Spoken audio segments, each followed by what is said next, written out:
香港，如果你覺得我而家冇得揀，咁大家要小心，因為好多時大家已經係逼到一個慢慢傷害自己決策嘅位置。呢一集我唔講希望，我只係講一件事：一個人點樣喺合理入邊一步一步做錯決定。我唔會同大家揀，我亦都唔會提供方向，我只會負責喺選擇發生之前，將規則、風險同埋最壞嘅結果講清楚。好多人以為冇得揀只係一種無奈，但係用顧問嘅角度睇，冇得揀其實係一種決策嘅錯覺，因為你覺得冇得揀，你自然會做三件事。第一，你只會問時間縮短嘅尺度，你唔會再問半年之後會點，你只會問今晚過成點。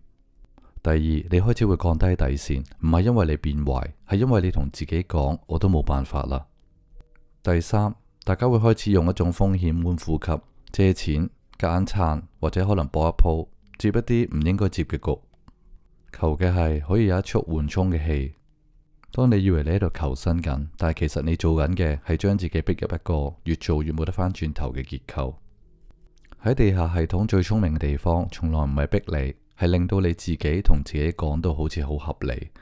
佢通常會俾三個選擇大家，聽落好似有得揀。第一個通常會叫你哋慢慢捱，但係你會知道嘅，你越捱只會越窄。第二種通常會叫大家跟住規則咁去行，但係規則本身唔係為咗你而設計嘅。第三種係行捷徑，因為即時嘅回報。當你以為係3揀1嘅時候，其實全部都只係同一個方向，指向同一件事，就係逼你接受喺短期裏邊先係真相。一旦大家接受咗短期，大家就會發現做短期理性嘅決策，明知係有唔穩定都會接，明知會有代價亦都會搏，因為大家個心入邊淨係整翻一個指標，如果今日唔死就得。而喺呢件事上邊，我會咁樣講：當你用今日唔死嚟做指標，你其實已經放棄咗未來。而家我講最壞嘅情況先，呢度首先你係要真正聽嘅部分。當一個人長期處於冇得揀嘅狀態，最壞會出現3樣嘢。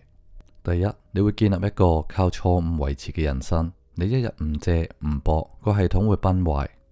最恐怖嘅唔係窮，係你每日都要做錯一次先可以生存落去。第二，你會慢慢失去判斷嘅肌肉，你開始會分唔清楚風險同埋機會，所有危險都會俾你當成希望。到最後你唔係揀錯一次，你係連揀啱嘅能力都冇。第三，大家會變成一個好容易俾人利用嘅人。地下系統最中意啲咩人？就係一啲急嘅人，因為急嘅人通常好少會講條款，好少會問咗後果，更加會願意做咗先算。你以為你喺度搏緊命嘅同時，但係其實你交出咗係你最後嘅籌碼，就係你嘅判斷權。我喺日本生活嘅時候，有一句說話我成日提醒自己：阿聲難嚟。對我嚟講，呢個意思唔係叫你慢慢嚟，而係叫你喺最混亂嘅時候唔好再出一啲傷害自己嘅決定，因為一急你會用好短期嘅舒服換咗長期嘅痛楚。而家大家可以問下自己3條問題，亦都唔需要答我嘅答案，自己慢慢諗清楚。大家而家做嘅選擇有冇一個特徵？一錯係好難可以慢慢改翻好。第二，大家係咪用咗呢句說話好耐，經常嚟安慰自己，等我過咗呢關先。第三，如果今日大家停一停，唔做某啲選擇，大家最驚嘅失去啲咩呢？係損失啦，淨係要面對現實。記住，真正拖累大家嘅唔係一次嘅錯，而係大家用冇得揀做藉口，連續錯1年。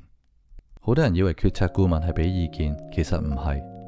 決策顧問真正做嘅係大家定落決定之前，幫你睇清楚。因為有啲決定可能會影響到人生之後下一步。大部分人會輸，唔係輸喺唔夠努力，而係輸喺根本唔知道自己做緊一個唔可以錯嘅決定上邊。喺香港冇得揀，其實唔係情緒，而係一個警號。因為一個人一旦接受咗冇得揀，就會用短期嘅合約慢慢吞噬自己嘅未來。你可以慢，你可以未成功，但係你唔可以喺混亂入邊做出傷害自己嘅判斷。